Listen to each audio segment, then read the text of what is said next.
Last year, the country's provinces saw a lot of turmoil in the build-up to the 2017 elective conference of the ANC. 5 months later, we take a look at what has unfolded. With us to look at the state of provinces and provincial leadership after the ANC's conference, we've got political analyst Ralph Mathekga. Ralph, good to see you. Welcome to Morning Live. Thanks for inviting me. I mean, you and I had many conversations at the end of last year, and, everyone was guessing where it was going to go and the leadership battles, but we were more looking at the national leadership battle. Now, what is really interesting is what's unfolding in the provinces. We're going to go into them one by one, but just as an overall snapshot and impression, how are you feeling about our provinces right now? I think that something that is becoming clear as South Africa's democratic consolidation is underway is that actually power is regional. Provinces do matter a lot. We have seen them becoming arena of consolidation when the ANC was going into its elective conference. But also opposition parties as well. They've realized that in order to try to take a shot at the national leadership, they have to do it through provinces. We've seen various opposition parties going into provinces, also consolidating, challenging the dominant party, that is the ANC, at provincial level. So it matters a lot what is happening in the provinces. Yeah. And I think it is becoming very clear to political leaders across the board that if you really want to consolidate power, you need your allies at provinces. You need to try to use the provinces as strategic centers of consolidation. Yeah, so let's look at the Northwest, because I think the Northwest is the first one that jumps up to mind right now and into the mind with everything that's going on with Supra Mahumapelo, who had said he was going to resign, then said no, okay, after the PEC refused to accept his resignation, decided, right, I'll go on special leave, indefinite leave, put in an acting premier, and we'll take it from there. And this was in defiance to what has been called from many factions within the ANC. The Northwest. Let's talk about this. Let me give a quick context around how we can understand Northwest. If you look at various provinces for the ANC, only 2 provinces have bothered the ANC. They were what you can call hotspot for the ANC. Maybe you can look at Gauteng was a problem. The Western Cape, the ANC lost it, of course. It was also another hotspot for the ANC. No one really thought that we could be talking this about Northwest, where it's becoming a problem area for the ANC. So what we are seeing in Northwest is that the leadership of the province, they've consolidated in defiance to the national leadership of the ANC. But at the center of this is that there has not been any realignment across the provinces since the Nasrec conference. I mean, we thought that maybe after the leadership of the ANC is elected in Nasrec, one would see provinces beginning to realign themselves towards the new leadership under President Ramaphosa. But we have actually seen the opposite. I believe, and I've observed provinces very closely, I've written a lot around provinces, I believe that we have seen much more consolidation of regional power by provincial leaders in defiance to the national leadership. But we should also understand how it takes place. It is actually a way by provinces to bargain with the national leadership. There are some leaders who are under siege in various provinces. Northwest is one of the cases. Yeah. And the chair of ANC Northwest, he's being fully aware that if he vacates that position, he's got no leg to stand on to bargain. No power at all to bargain with the national leadership. And he will be a sitting duck waiting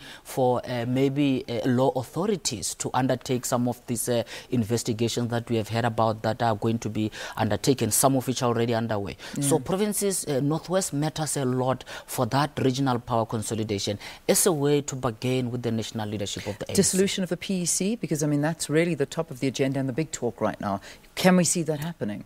It is going to be very difficult. How do you dissolve the PEC while you are literally months before the election? Yeah. You need to allow for a new leadership to be elected under maybe favorable circumstances. Because if you're going to dissolve the PEC, now you're going to add to the ANC another province that actually is quite in disarray. We have the Eastern Cape, which is a problem. Now you're going to add Northwest. You don't want to offend the PEC to a point where you're going to be left with a strong faction in the province that is not going to campaign for you in the 2019 election. Yeah. So I think that what they need to be thinking about here is a political solution. My view, I mean, I know I might come across as cynical. My view is that they should just abandon this thing of saying what we are doing in Northwest has got to do with corruption, anti-corruption. They must just put aside that argument and try to say we need to find a political solution on how we realign Northwest and cut a political deal if you have to. Let the law authorities undertake their investigation. But as the ANC, I think you cannot say you are acting only on the basis that this is an anti-corruption. People are going to ask, why are you not doing it in Limpopo? Why are you not doing it in other provinces as well? There is a great deal of inconsistency. So there need to be regrounding of this issue for what it is, a political squabble that requires political solution. Before we take a break, I also want to talk about the Eastern Cape, because you alluded to the Eastern Cape, and this is another very big province where we were expecting to see this reshuffle happening today. Meantime, it happened last night, really putting the Eastern Cape's provincial government in a spot with Premier Phumula Masualle having to announce this. I mean, we've got the two sides, the old and the new PEC, after that violent elective conference that we watched on, that was held before the national conference. What's happening in between? What's at play here? It's about access to power. We know after elective conference of the ANC, you're going to see a change, reshuffling government in line with what people think is the result of the conference. So there is a contest. There are those who are saying in the Eastern Cape that you have to change, get rid of those that are on the side. But again, you have the conference of chairs, as they call it. The result of that provincial conference has not been accepted to everyone else. So there are those who are feeling that some are just using their position to be able to access power.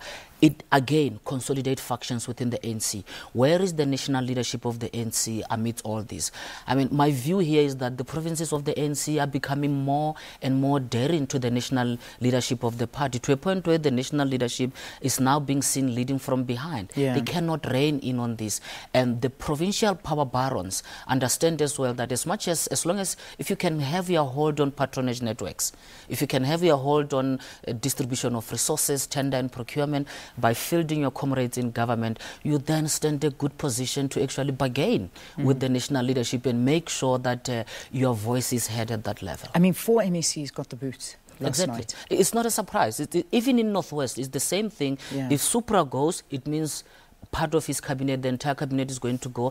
The new people, and that's why they don't want to see him going. That is where the problem is. Even if he himself wanted to go, I do believe that he might have wanted to go, but the comrades might have said, what about us? This thing is bigger than you. Yeah. Unfortunately, this is how the party is organized. The ANC, it is becoming much more federal than they are willing to admit. Where provinces are almost like independent conglomerates that are actually more and more daring and challenging the national leadership of the party. Which in itself is very dangerous, and that's something we'll hopefully talk about after the break. Let's take a quick break. The conversation will continue with Ralph Mathekga giving us a roundup of the state of the country's provinces.